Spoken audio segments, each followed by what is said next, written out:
Buenas tardes, buenas noches. ¿Cómo están el día de hoy? Bueno, me alegra verles, saludarles. El título de la enseñanza esta tarde es ¿para qué sirve la ley? Y quiero explicarle por qué el título y también por qué vamos a estudiar la ley. Quiero darle los argumentos para que usted los tenga claros frente a eso. Para quien no sepa, la ley es todo lo que nosotros encontramos en el Antiguo Testamento, en los primeros 5 libros de la Biblia: Génesis, Éxodo, Levítico, Números y Deuteronomio. La Torá, el Pentateuco. Esos libros son los que hablan de la ley y son los libros donde aparecen unas leyes, valga la redundancia, que son un poco chocantes para algunas personas. Ahí donde aparece no matarás, no cometerás adulterio. Ahí es donde aparece que los homosexuales no entrarán al reino de los cielos. Entonces la ley siempre ha tenido cierta discusión. Por ejemplo, ahí aparece lo de los diezmos. Entonces algunas personas dicen hoy día 2024, abril, ¿y para qué estudiamos eso? Usted sabe que nosotros acá vamos a empezar una serie de enseñanzas frente a la ley. Vamos a tratar de meternos un poco en este tema como para entender, y vamos específicamente a hablar de los 10 mandamientos, pero los 10 mandamientos no son lo único que hay en la ley, pero vamos a centrarnos en ellos. Aún así antes de empezar a mirar cada una de estas cosas en detalle, tú tienes que entender por qué y tienes que estar convencido que, oiga, sí vale la pena mirar eso. Entonces hoy mi objetivo es responder precisamente esa pregunta: ¿para qué sirve la ley? ¿Para qué te interesa a ti estudiar los 10 mandamientos? ¿De qué te sirve en algún momento, en alguna circunstancia de tu vida cristiana? O si no eres cristiano, también, ¿para qué te servirá eso de los 10 mandamientos? Eso es lo que quiero que miremos esta tarde.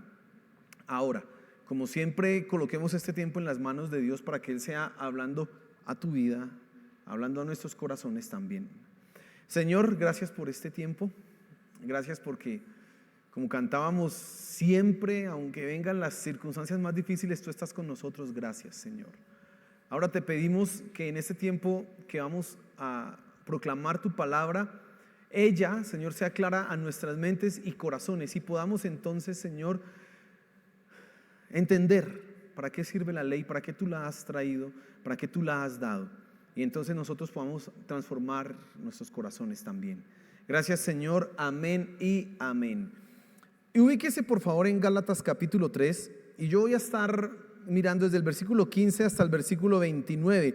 Todos esos versículos los voy a estar mirando, pero no los vamos a leer de una sola, gastaríamos un buen tiempo en eso, pero sí vamos a leer las partes, no las partes principales, sino las divisiones principales, de acuerdo a lo que quiero que esta tarde, esta noche, le quede a usted en la mente y en el corazón.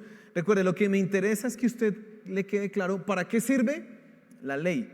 Yo tengo dos cosas que quiero enseñarte esta tarde, esta noche. Y la primera, lo primero que quiero que te fijes es que siempre ha sido por gracia. ¿Y por qué yo digo que siempre ha sido por gracia? Porque normalmente cuando hablamos de la ley parece que estamos hablando de obras. Cuando hablamos del Antiguo Testamento parece que estamos hablando de cosas del pasado. Ahora yo quiero demostrarte en primer lugar que no. Vamos a leer desde el versículo 15 y preste mucha atención a lo que dice el pasaje.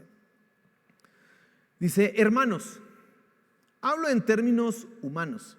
Un pacto, aunque sea humano, una vez ratificado, nadie lo invalida ni le añade condiciones. Ahora bien, las promesas fueron hechas a Abraham y a su descendencia. No dice y a las descendencias, como refiriéndose a muchas, sino más bien a una, y a tu descendencia, es decir, Cristo.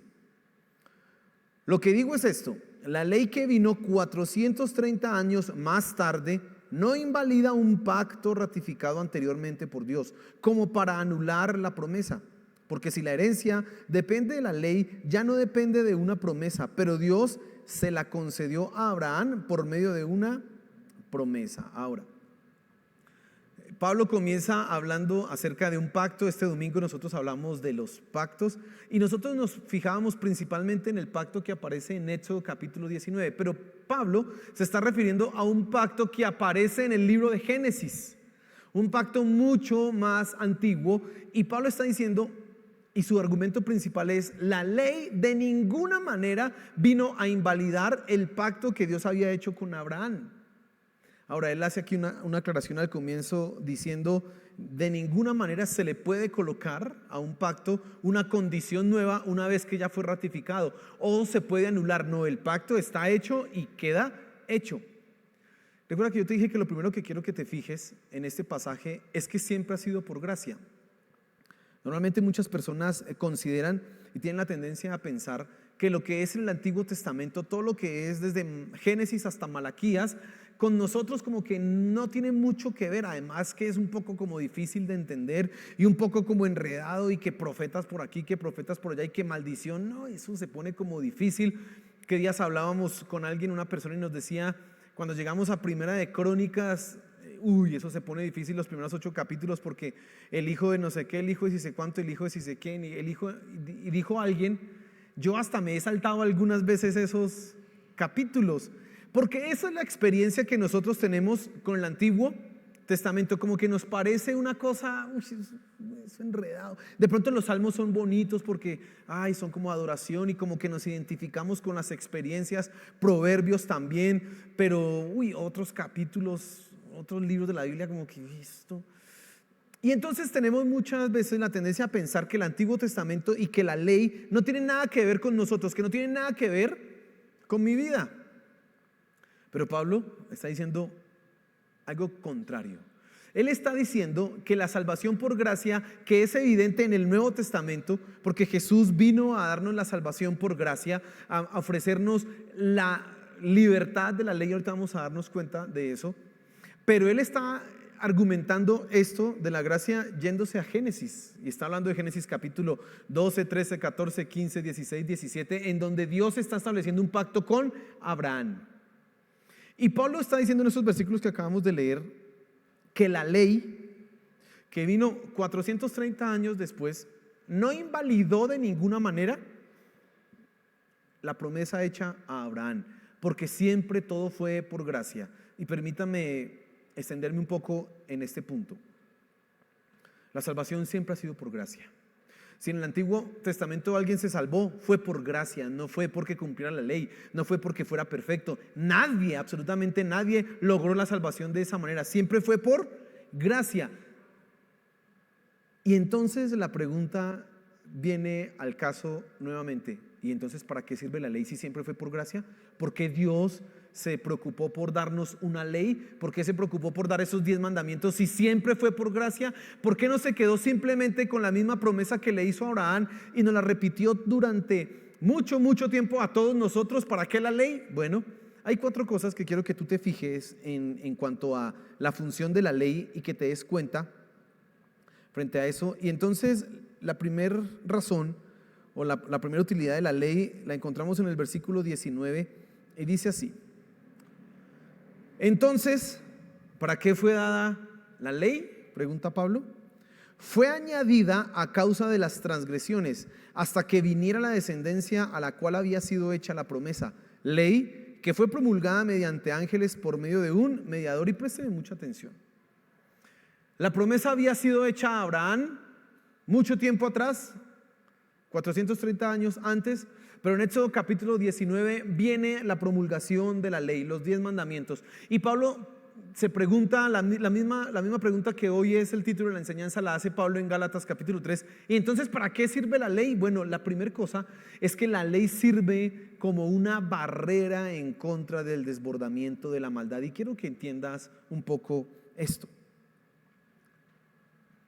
A medida que el plan de Dios se fue desarrollando, empieza con una promesa a Abraham, 430 años viene la ley, y mucho tiempo después viene el Señor Jesucristo. Hasta que el Señor Jesucristo viniera, desde ese momento de Abraham hasta que el Señor Jesucristo viniera, la ley está dada para que la maldad del hombre no se desbordara. ¿Sabes? Si la Biblia no dijera cosas como las que usted encuentra ahí, que los homosexuales no entrarán al reino de los cielos, que matar, el alma que ojo por ojo, diente por diente, si alguien mata a otro debe morir, que los mentirosos no entrarán al reino de los cielos. Si no encuentras tú eso en la Biblia, la moralidad del mundo estaría totalmente desbordada. Mire, y en esto la utilidad tiene una ley importantísima para la sociedad.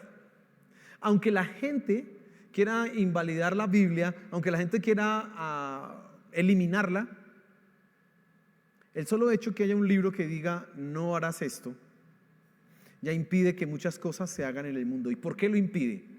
No solo porque diga ahí no lo hagas, sino porque hay un castigo y porque se dice que alguien la inspiró. Y preste mucha atención a esto, mire. La Biblia ha sufrido a lo largo de los siglos ataques. Han intentado destruirla, han intentado desaparecer la Biblia. Y últimamente han intentado decir que la Biblia es un invento de los hombres. Hombres masculinos, no seres humanos, sino hombres. ¿Para subyugar a quiénes? A las mujeres, o para, otros han dicho ya, hay otras interpretaciones, que la Biblia fue escrita para tener a los pobres o a las minorías allá abajo, siempre pobres, siempre escasas y manipuladas para que no quieran la liberación. Eso han dicho. ¿Y por qué lo dicen? Porque ellos saben que en tanto en la Biblia aparezcan ciertas cosas, ellos no tendrán la libertad para hacer lo que quieren hacer. Es increíble cómo la palabra de Dios, aunque la gente no crea en Dios, aún así les infunde temor. Es increíble cómo el hecho que en la Biblia se diga no harás esto y si lo haces vas a morir, infunde temor. Y eso es lo que Pablo está diciendo acá en este versículo 19. Está diciendo: la ley fue dada o fue añadida a causa de las transgresiones hasta que viniera la descendencia a la cual había sido hecha la promesa. Entonces la ley lo que sirve es como una barrera para que la maldad del hombre no se desborde, para que la perversión no avance lo que quisiera ella avanzar. Esa es la primera utilidad de la ley. Y fíjese un ejemplo. Hay gente que no hace lo que quisiera hacer, no porque no lo quiera hacer, sino por temor al castigo. Temor y miedo a lo que pueda suceder. Hay gente que aunque no ame a Dios y en su corazón no esté el deseo de buscar a Dios y de amarle profundamente, temen el infierno. Y se imaginan y dicen, pues no sabemos, pero si hay, yo mejor como que me evito un lío porque ellos no aman a Dios, ellos no aman hacer la justicia, ellos no aman ni buscan el bien, pero tienen un pavor, un temor terrible del castigo, de la maldición. Y en ese sentido Pablo está diciendo que la ley viene precisamente a esa tarea, a impedir que la maldad del ser humano, la maldad del hombre se desborde. Y en ese sentido es útil para ti. Puede que en primera instancia tú no quieras hacer algunas cosas, pero el simple hecho, el simple miedo te impide hacerlas. Yo les he dicho a ustedes, les he contado, a mí los aretes nunca me han gustado, ni los piercing ni nada de esas cosas, nunca. Bueno, ya estoy viejo, en mi época eso no era lo más chévere, sino los tatuajes.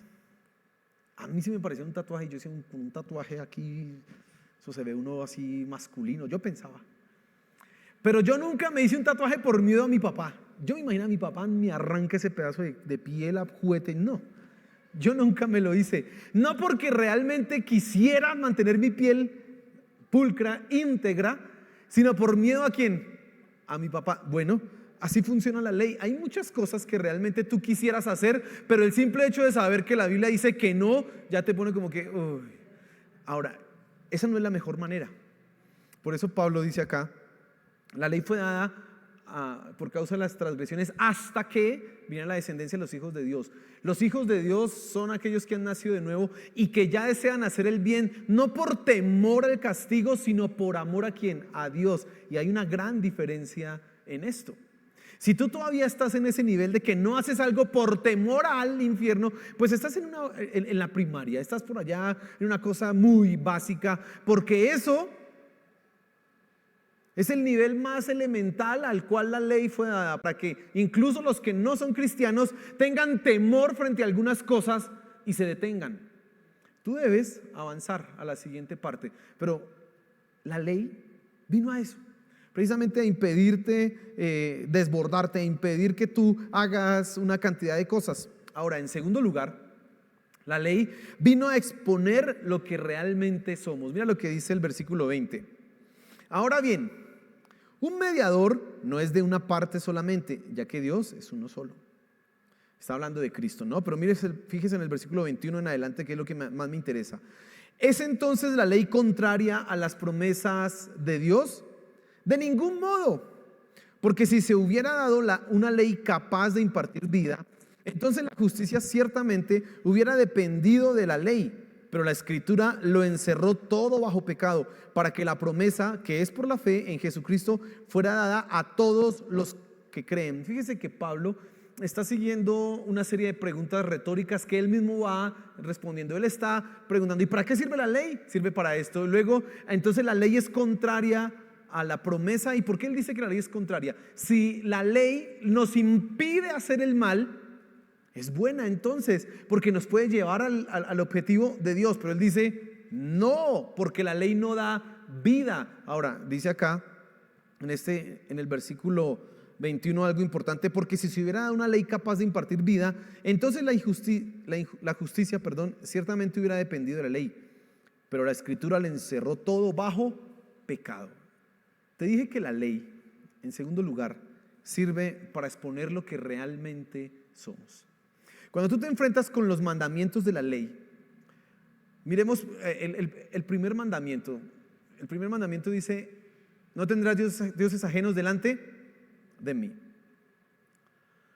Si usted se pone a mirar a conciencia su vida, a pensar, si usted no tiene ídolos en su vida, usted dirá: sí, pastor, yo no tengo ídolos, yo no tengo ningún Dios delante, y en mi casa no hay ni imágenes, es que las paredes son blancas. Usted puede decirme así, yo le voy a decir: muy bien, vas por buen camino, has cumplido, parece ser, el segundo mandamiento, que dice: no te harás imagen ni ninguna semejanza. Oh, muy bien, muy bien. Pero si empezamos a mirar más allá, lo profundo de tu corazón, por ejemplo, ¿qué eliges tú primero? Si ver una película o buscar a Dios. Entonces probablemente muchos ya tendrán que decir, como que la película es más chévere de ver que leer la Biblia. Aunque yo digo que no tengo dioses ajenos, pero para mí es más valioso la entretención que ponerme a leer la Biblia. Y si yo voy más allá, y los que son padres acá ven a sus lindos hijos, a sus bebés, tan hermosos que son, ¿cierto? Entonces su hijo hace algo que va en contra de la palabra de Dios, en donde usted debiera ejercer la justicia o la disciplina como corresponde, pero usted, antes de ejercerla, lo que hace es: ay, pobrecito el niño. No, realmente su ídolo es primero ¿quién? Ese hijo, que Dios mismo, porque usted prefiere cuidar a su hijo que obedecer a Dios en lo que toca y corresponde hacer. Y si puedo seguir dando ejemplos con el trabajo. Mire, la gente todos los días trabaja, todos los días madruga a trabajar y se preocupa por no llegar tarde, pero no es lo mismo con su devocional. No es lo mismo con venir a la iglesia. A la iglesia sí podemos, Dios entiende. Gracias a Dios que la puedo ver puedo ver el servicio después de que se haya acabado. No, y Dios entiende.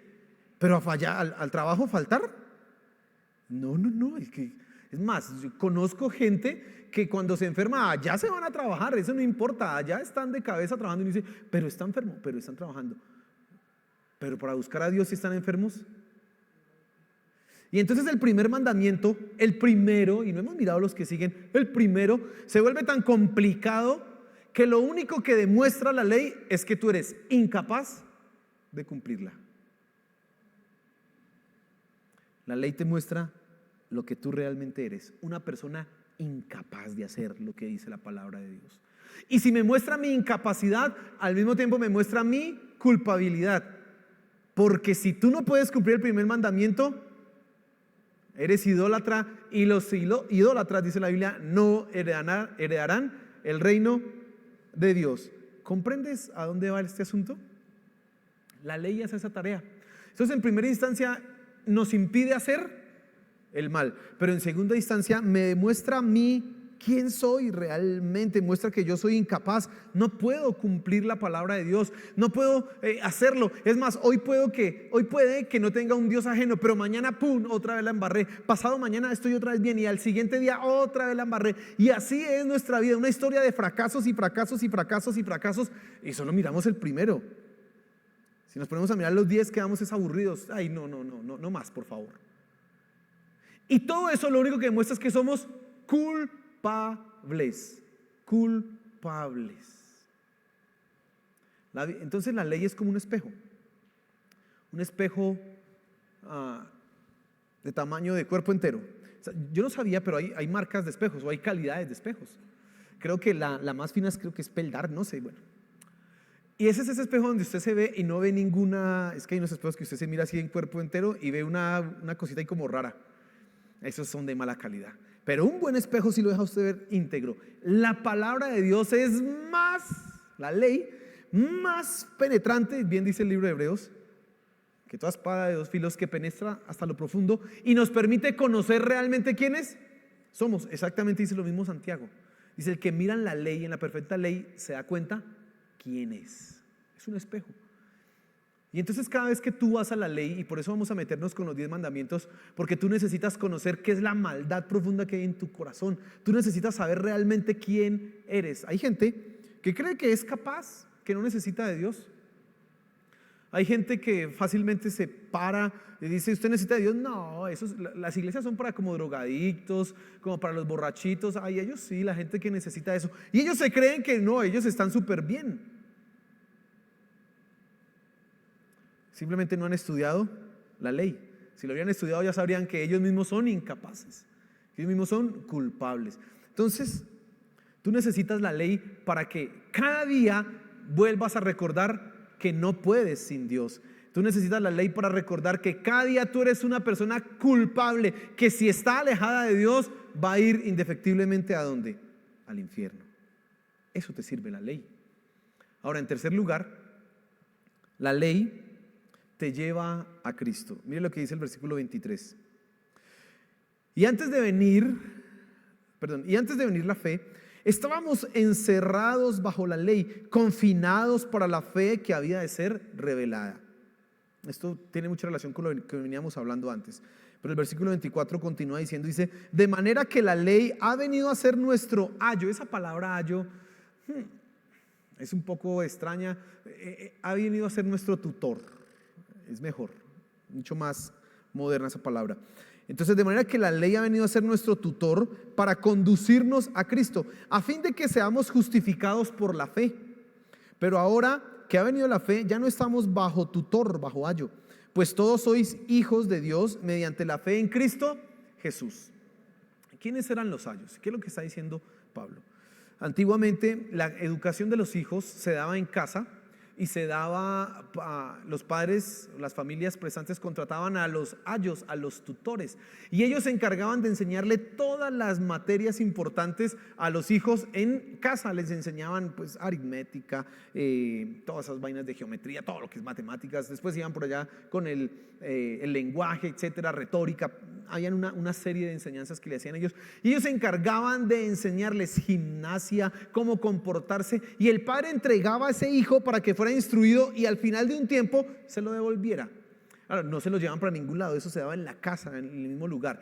Pablo está diciendo que la ley hace esa misma función. La ley es un tutor que me está preparando, que me está formando para llevarme ¿a quién? A Cristo. Ahora, ¿cómo es que hace la ley eso? Con las dos cosas anteriores. Primero, la ley, al impedir que tú hagas el mal, te está diciendo que hay algo mejor. Al impedirte por el temor a hacer algo mal, te está diciendo hay castigo. Y la pregunta que surge de eso es: ¿qué es lo mejor? ¿O cómo me libro del castigo? Y cuando buscas la respuesta a esas preguntas, directamente vas a dirigirte a Cristo. Pero sobre todo, el efecto más grande que tiene la ley es que cuando te hace sentir culpable e incapaz, cuando te hace sentir completamente perdón la palabra que voy a usar, pero en la realidad una basura, porque eres un pecador, terriblemente pecador, puedes acudir ahora sí a los pies de Cristo. El ser humano es soberbio. Todos nosotros somos soberbios, todos nosotros creemos que nos las sabemos todas. Todos nosotros creemos que no necesitamos ayuda, o creemos yo puedo mejorarme a mí mismo. Mira, hay mucha gente que usted intenta hablarle de Dios, hablarle de Cristo, y uno de los argumentos que ponen es: sí, no, eso en realidad es fuerza de voluntad, yo estoy así es porque yo quiero, pero si yo pongo un poquito de fuerza de voluntad, yo logro. Le dicen a uno las personas así. Si yo le pongo fuerza, empeño, yo logro salir de esto. Ellos están demostrando con esas palabras que tienen una profunda soberbia. La soberbia básicamente es renegar ¿de quién? De Dios. Renegar de nuestra necesidad de Dios, como si nosotros pudiéramos solucionar nuestros problemas. Bueno, la ley lo que hace es que te humilla constantemente para llevarte precisamente ¿a quién? A Cristo, el único que te puede dar la salvación. Mire, y ese es uno de los motivos por los cuales yo quiero que estudiemos la palabra. Perdón, la ley. Porque quiero que usted cada vez se dirija más ¿a quién? A Cristo. Que usted cada vez esté más unido y pegado a Cristo. Que de ninguna manera su mente y su corazón se llene de soberbia y de orgullo para alejarse de Dios. No, por el contrario, que usted cada vez esté más rendido, sometido y humillado porque necesita a Cristo. Para eso es que necesitamos estudiar la ley. Por eso es que todos los días debemos levantarnos y leer la palabra de Dios para ser confrontados con nuestra incapacidad, con nuestra culpabilidad y con nuestra necesidad de Dios. Tú necesitas ser día tras día confrontado con eso. Y es increíble que tengamos que hacer eso con gente que lleva en el evangelio mucho tiempo. ¿Y por qué es increíble? Porque a veces el tiempo lo que puede hacer es que nos olvidemos precisamente de que un día necesitamos a Cristo, pero hoy también. No creemos que ya cuando me convertí hace tantos años, en ese momento lo que era que lo necesitaba, pero ahora ya no tanto. No, ahorita con más razón lo necesitamos. Siempre lo necesitamos a Él, siempre. Y la ley hace esa tarea. Entonces ahora usted cada vez que vaya a leer Génesis, Éxodo, Levítico, Números, Deuteronomio, usted va a decir y a confrontar su corazón, yo que estoy haciendo mal, y va a pensar, Cristo, necesito a Cristo. Tú necesitas, y la ley te lleva a Cristo, y eso es otra razón para que tú entiendas por qué ella es un tutor, porque al mostrarte tu culpabilidad y tu incapacidad, te dice, necesitas de alguien que te libre de esa incapacidad y de esa culpabilidad, dice así. Pero también necesitas de alguien que te ayude a cumplir eso que tú no puedes, y esa es la segunda parte que es maravillosa. En Semana Santa hablábamos de eso. La muerte de Cristo nos quita la culpabilidad, pero la resurrección de Cristo nos da capacidad para cumplir la ley. Mira, hermano, este es el segundo motivo por el cual yo quería estudiar la ley, porque nosotros hoy también debemos obedecerla. De una manera diferente, sí. ¿Cómo así de una manera diferente? Porque ahora el bien surge de nuestro propio corazón. Ahora Dios mismo está en nuestro interior para ayudarnos a no tener dioses ajenos, para ayudarnos a no hacernos imagen, para ayudarnos a no ser mentirosos, a no levantar falso testimonio, a no codiciar. Es Dios mismo el que está obrando en nosotros, porque nosotros solos no podemos. La ley te lleva siempre ¿a quién? A Cristo. Y hay un versículo muy bonito, hermoso en 1 Juan capítulo 1, creo que es el versículo 9, dice: hermano, si alguno hubiere pecado, abogado tenemos para con él, Padre, a Jesucristo el justo. Y es hermoso ese versículo por una sencilla razón, porque cada vez que tú vas a la ley te das cuenta que todos los días pecas, y entonces te das cuenta que necesitas de Cristo, y Él dice, si alguno hubiere pecado, abogado tienes para con el Padre, a Jesús el Cristo. Aleluya, hermano. La ley te lleva a eso. La ley te lleva a reconocer todos los días tu necesidad de Cristo. ¿Por qué? Porque Él te perdona, Él te libra de la culpabilidad, pero además te hace capaz de lograrlo. Y en cuarto lugar, la cuarta razón por la cual la ley, la cuarta utilidad de la ley es precisamente, nos permite conocer a Dios. Mira lo que dice el versículo 27. Porque todos los que fuisteis bautizados en Cristo, de Cristo os habéis revestido. No hay judío ni griego, no hay esclavo ni libre, no hay hombre ni mujer, porque todos sois uno en Cristo Jesús. Y si sois de Cristo, entonces sois descendencia de Abraham, herederos según la promesa. Aparece aquí una frase interesante: revestidos de Cristo, dice ahí el apóstol Pablo. Y ese revestido de Cristo, eso hace referencia precisamente a que yo tengo que vivir como Cristo vivió. Recuerdan que hablábamos en la Semana Santa, no en la Santa Cena, sino en la Semana Santa, que Cristo murió para pagar nuestros pecados, pero que resucitó para que nosotros pudiéramos vivir de una manera diferente? Bueno, ese vivir de una manera diferente es revestirse de Cristo. Los hijos de Dios están revestidos ¿de quién? De Cristo, no solamente en su justicia ante Dios, sino en su justicia de manera práctica, de manera experiencial, de una forma en que ellos día tras día están viviendo la palabra de Dios en lo que hacen constantemente. La labor y la tarea que tú y yo tenemos que hacer día tras día es vivir como vivió Cristo en este mundo. Ahora, tú lo puedes lograr porque el Espíritu Santo mismo obra en tu interior. Dios mismo está obrando en ti. Él está cambiando y transformando tu corazón. Y tu meta es ser como ¿quién? Como Cristo. Bien, ahora, ser como Cristo, vivir como Cristo, es mucho más superior que tener un conocimiento de Cristo. ¿Qué quiero decir? Hay gente que conoce acá en su cabeza de Cristo, pero no vive como Cristo. Esa gente no conoce a Cristo, esa gente no conoce a Dios. Pero cuando tú conoces a Cristo acá, porque hay que entender las cosas del Evangelio, y además tú lo llevas a la práctica en tu corazón y en tu vida diaria, tú estás conociendo no solamente a Cristo, sino al Dios Todopoderoso, y la ley te lleva a esa tarea. ¿Cómo lo hace? Bueno, los pasos anteriores que le acabo de enumerar. Te impide el pecado, te muestra tu incapacidad, te muestra tu culpabilidad, te lleva a Cristo, y una vez que estás en Cristo puedes vivir la palabra de Dios, estás justificado y estás conociendo más plenamente a Dios. Ahora, la ley, el solo estudio de la ley te revela quién es Dios y qué desea Dios de ti. A veces nos preguntamos, y la gente siempre tiene una pregunta: ¿y cuál será la voluntad de Dios? Yo quisiera conocer la voluntad de Dios. Y ellos tienen esa idea pagana, y perdónenme, le explico. Cuando digo pagana, es esa idea secular de que van a donde un brujo y les lee unas cartas o un chocolate o un tabaco o algo raro y ya les dice qué deben hacer. La Biblia no es así, y Dios no obra de esa manera. ¿Sabes cómo tú conoces la voluntad de Dios para tu vida? Estudia la palabra. Y una vez que estudies la palabra, que estudies la ley, tú vas a ver qué cosas puedes hacer y qué cosas no puedes hacer. Y una vez ya tengas eso claro, pues ya sabes la voluntad de Dios, sabes tomar la decisión, y además conoces quién es Dios y lo conoces en tu vida personal. Mira, hermano, la ley te lleva más profundo en Dios de lo que a veces nos imaginamos. Claro, hemos conocido a Cristo, a nuestro Señor, no bajo la ley, sino bajo la gracia.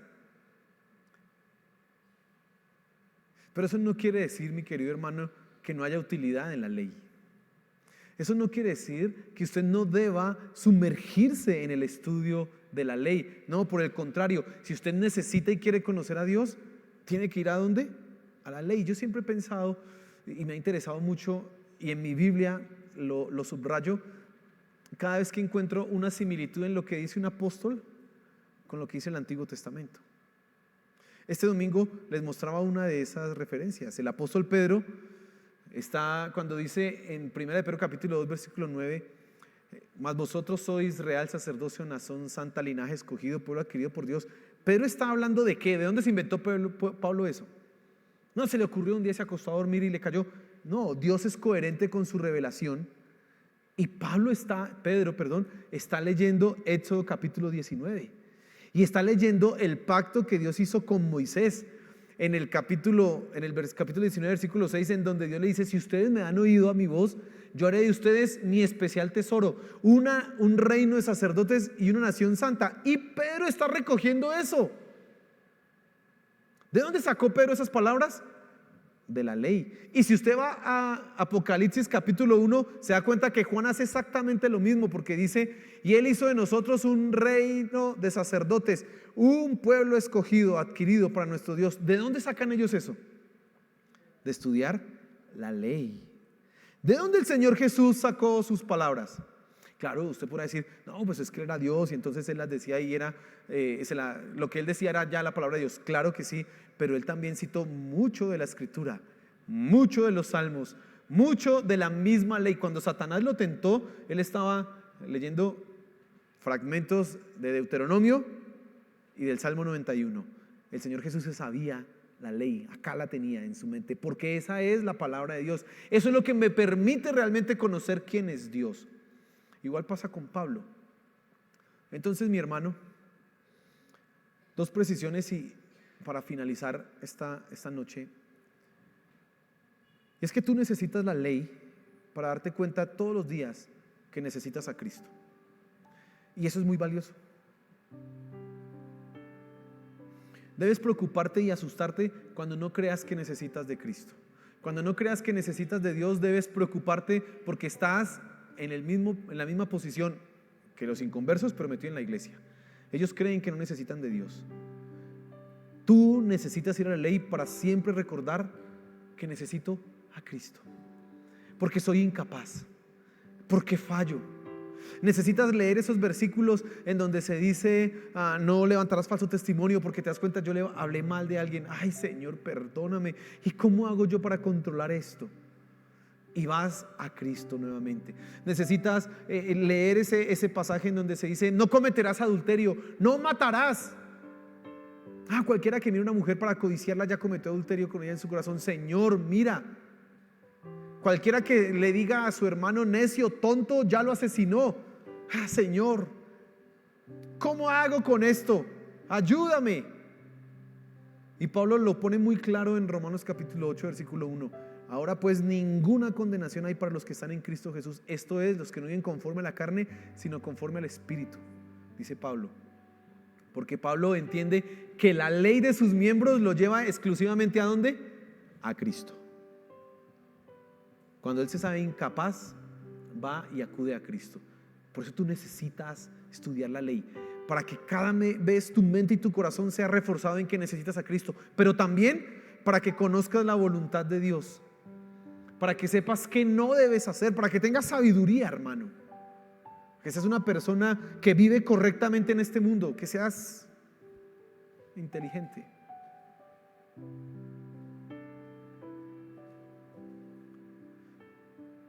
Éxodo 20 simplemente dice no cometerás adulterio.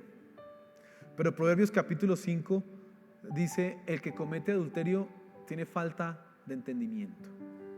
Y el capítulo 5 del libro de Proverbios es todo contra el adulterio. El capítulo 7 igual, contra el adulterio. Porque está diciendo ahí, no se meta en eso, eso es ser tonto, eso es ser bruto. Pero Éxodo 20 nos dice solamente no cometerás adulterio. No se meta en eso. Tú necesitas la palabra de Dios precisamente para que te muestre y te dé sabiduría. Digan, no voy a hacer esto no lo voy a hacer. La Biblia dice que no lo debo hacer. La Biblia dice que aquí no me debo meter.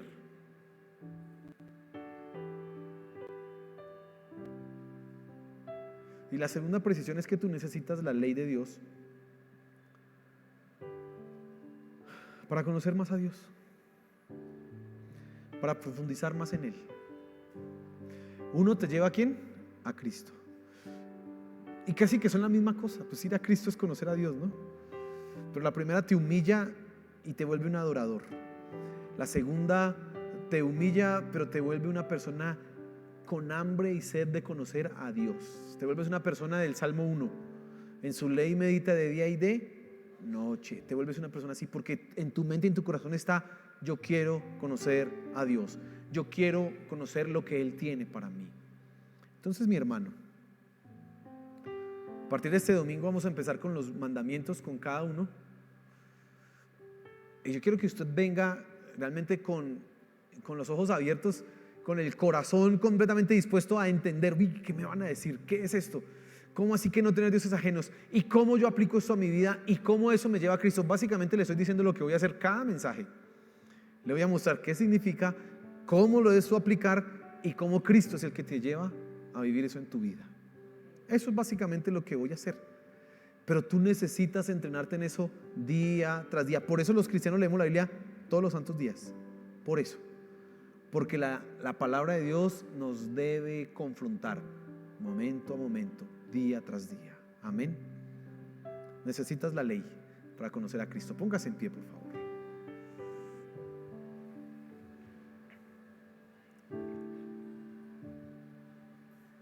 Gracias, Señor, por tu palabra. Gracias, Padre. Ahora encontramos en cosas que no imaginábamos que tuvieran tanto valor, encontramos algo maravilloso. Y es que tú, Señor, has colocado y has dado tu palabra, Señor, la ley, para instruirnos, para enseñarnos, para llevarnos adelante. Gracias, Señor. Que cada vez que vayamos a la palabra, a tu palabra, y seamos confrontados con la ley, con tu ley, Señor, que humillados caigamos postrados ante ti, mi Señor Jesús, porque te necesitamos a ti, solo a ti, mi Señor. Por favor, ayúdanos, Padre Celestial, ayúdanos. Mi Señor Jesús, ayúdanos. Espíritu Santo, ayúdanos, por favor.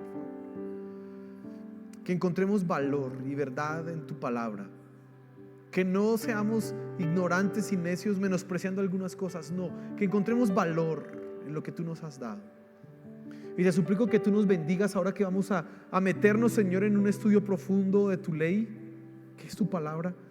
Que te podamos cada vez conocer más y cada vez ir más a ti, mi Señor Jesús. Te lo suplicamos, Padre Celestial, por favor. Gracias por tu palabra esta noche, Señor. Amén y amén.